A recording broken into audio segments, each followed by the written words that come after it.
There's a parasitic flatworm out there that creates this incredible unseen link between the snails in a freshwater pond and your dinner plate. Yeah, it's often overlooked, but its story is just fascinating. It tells us so much about biology, geography, and even our own eating habits. So let's dive in and get to know this spiny colored invader, Echinostoma.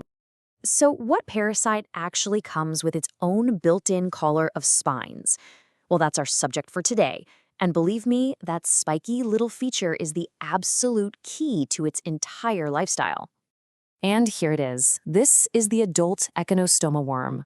Take a look at that menacing ring around its head. That's a collar armed with anywhere from 27 to 51 sharp spines. And trust me, it's not just for lugs. It uses those spines to physically dig in and anchor itself to the lining of its host's intestine. This is its signature look, and it's also its primary weapon. Okay, so to really understand how this thing operates, we first have to figure out, what exactly is it? Where does it fit in the grand scheme of the animal kingdom? First things first, Echinostoma is an endoparasite. So unlike a tick or a flea that lives on the outside of an animal, this worm's entire adult life happens inside another organism. It sets up shop right in the host's intestinal tract. And we're not talking about some simple single-celled organism here. Nope. As a flatworm, Echinostoma is a metazoan, which means it's a complex, multicellular animal. It's that very complexity that allows it to have such an incredibly sophisticated life cycle and, well, such an intimate relationship with its hosts. This table basically gives us its biological address. It's in the animal kingdom, part of the phylum flatworms, and in the class of trematodes. This puts it in a huge family of parasitic flukes, but it's that really unique spiny collar that makes the genus Echinostoma stand out from the crowd. All right, so now that we know what it is, let's talk about where in the world this parasite is actually a problem. And the answer is really a story of global presence versus localized threat, and it's deeply, deeply tied to human culture. So while its relatives can be found in wildlife all over the world, human infections are really concentrated in Southeast Asia and the Far East. And here's the critical part. Its prevalence is directly linked to regional diets that include eating raw or undercooked freshwater snails, clams, and fish. And to put a number on that, in some communities, like Cambodia's Pursat province, studies have found prevalence rates as high as 22.4% among school-age kids. So this isn't some rare, abstract threat. For them, it's a very real public health issue, and it's driven by a common food source. Now, let's contrast that with a place like the Netherlands. The parasite's life cycle actually exists there. You can find it in local waterfowl and snails. But human infection, extremely rare. Why? Because the culture there doesn't involve eating raw freshwater snails. So in the Netherlands, Echinostoma is mainly an issue for travel medicine, something doctors see in patients coming back from those endemic areas. This contrast just perfectly highlights how human behavior is the critical link in the chain of transmission. Okay, this is where the story gets really wild. To survive, this parasite has to go on this epic three-host journey that is just a masterclass in biological engineering. It's incredible. So it all kicks off when eggs are passed from a host, say a bird or a human, into fresh water. A tiny larva hatches, and its first mission is to find its first host, a specific freshwater snail. Inside that snail, it multiplies like crazy, eventually releasing a whole swarm of the next larval stage back into the water. These guys then have to find a second host, another snail, a clam, maybe a tadpole, where they form a little protective cyst. And the cycle finally completes when a final host, like us, eats that second host raw. Just an amazing journey of survival and transmission. So what happens when a human accidentally becomes that final destination?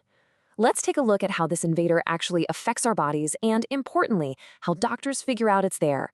The symptoms are a direct result of that spiny collar we saw earlier. As the worm latches on, those spines physically damage the lining of the intestine. This causes inflammation, it can cause shallow ulcers, and of course, abdominal pain. Your body knows something is wrong, and doctors will often see a spike in a specific type of white blood cell called eosinophils as your immune system tries to fight back. But because symptoms like abdominal pain could mean a million different things, getting a definitive diagnosis means you have to find the culprit itself. And this right here is the classic smoking gun. For decades, the gold standard for diagnosis has been finding these very characteristic eggs in a patient's stool sample under a microscope. You can see it's kind of oval-shaped and it has this little cap at one end.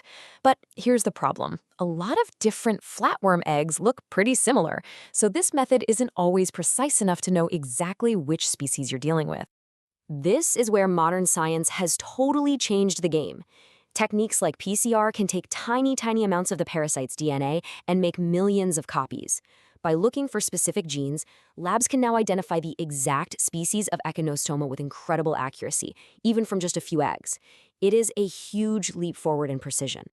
So, once it's diagnosed, how do we get rid of it? And, probably more important, how do we stop from getting it in the first place? Well, the good news is that the treatment is really effective. The drug of choice pretty much everywhere is praziquantel. What's really interesting, though, is how it's given out. In those high-risk regions, it might be used in mass drug administration programs to treat entire communities at once. But in a place like the Netherlands, it's prescribed to one person at a time at a travel clinic. Same drug, but two totally different public health strategies.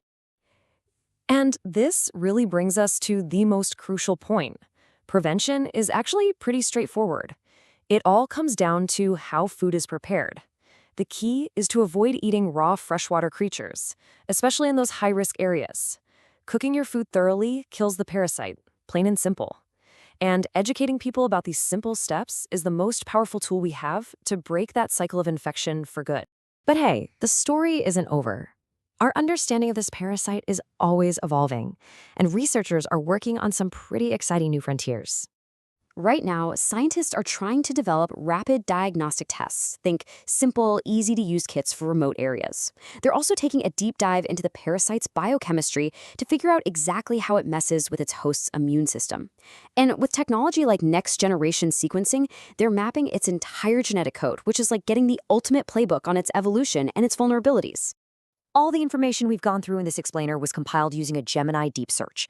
And for those of you who want to dive even deeper into the research, we've put a complete list of all our sources in the linked Notebook LM document for you to check out. So we'll leave you with this to chew on.